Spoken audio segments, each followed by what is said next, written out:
But I say unto you, love your enemies, bless them that curse you, do good to them that hate you, and pray for them which despitefully use you and persecute you.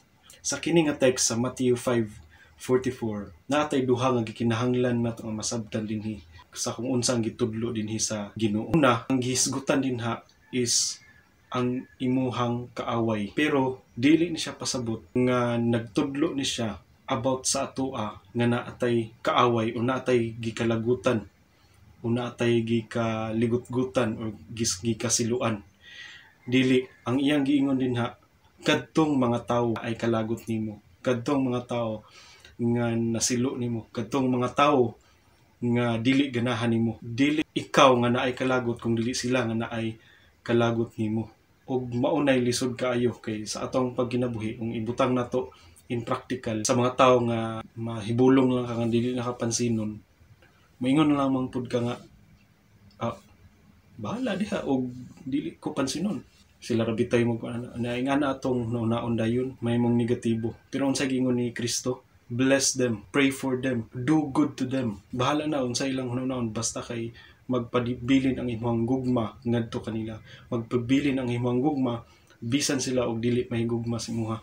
Bisan sila og nasuko nimo, kabatok nimo kanunay, awayon ka perminti.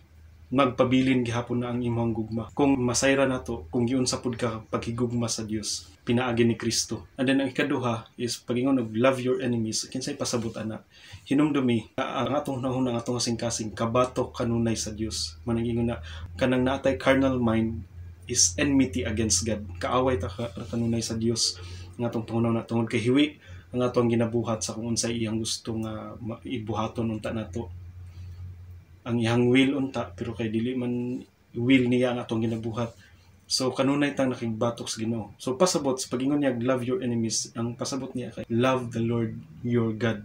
Kaya naman kita man ang tinuod nga kaaway mo nang niingon din nga while we were yet sinners, Christ died for us.